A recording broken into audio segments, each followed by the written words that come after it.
ബംഗാൾ ഉൾക്കടലിൽ വീണ്ടും ചുഴലിക്കൊടുങ്കാറ്റ് രൂപപ്പെടുന്നതായി കേന്ദ്ര കാലാവസ്ഥാ നിരീക്ഷണ വിഭാഗം മുന്നറിയിപ്പ് നൽകി. ചുഴലിക്കൊടുങ്കാറ്റ് സാധ്യതയെ തുടർന്ന് ആൻഡമാൻ നിക്കോബാർ ദ്വീപുകൾക്ക് മുന്നറിയിപ്പ് നൽകി കേന്ദ്ര കാലാവസ്ഥാ നിരീക്ഷണ വിഭാഗം. ഇന്നു മുതൽ ചുഴലിക്കൊടുങ്കാറ്റ് ശക്തിപ്പെടാൻ സാധ്യതയുണ്ടെന്നാണ് അധികൃതർ വ്യക്തമാക്കിയിരിക്കുന്നത്.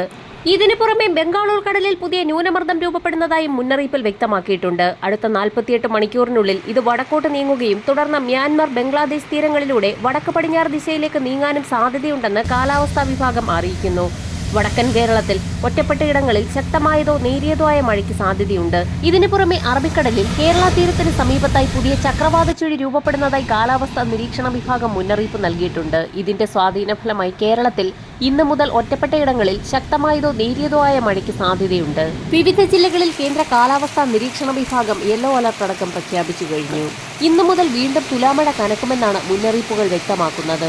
ബംഗാൾ ഉൾക്കടലിൽ ചുഴലിക്കൊടുങ്കാറ്റ് ശക്തി പ്രാപിക്കുന്നതിന്റെ ഭാഗമായി മുന്നറിയിപ്പിന്റെ പശ്ചാത്തലത്തിൽ വടക്കൻ ആൻഡമാൻ കടലിലും സമീപ തീരങ്ങളിലും മത്സ്യത്തൊഴിലാളികൾ കടലിൽ പോകരുതെന്ന് പ്രാദേശിക ഭരണകൂടം കർശനമായി നിർദ്ദേശം നൽകിയിട്ടുണ്ട്. ബോട്ടുടമകളും ദ്വീപ് നിവാസികളും വിനോദസഞ്ചാരികളും അതീവ ജാഗ്രത പാലിക്കണമെന്നും കടലിലെ വിനോദ പ്രവർത്തനങ്ങൾ ഒഴിവാക്കണമെന്നും നിർദ്ദേശം നൽകി.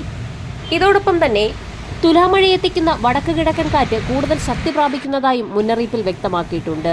വരും മണിക്കൂറുകളിൽ തിരുവനന്തപുരം, കൊല്ലം, പത്തനംതിട്ട, കോട്ടയം, ആലപ്പുഴ, ഇടുക്കി ജില്ലകളിൽ മലയോര മേഖലകളിൽ ഒറ്റപ്പെട്ടയിടങ്ങളിൽ നേരിയതോ ശക്തമായതോ ആയ മഴയ്ക്കാണ് സാധ്യതയുള്ളത്.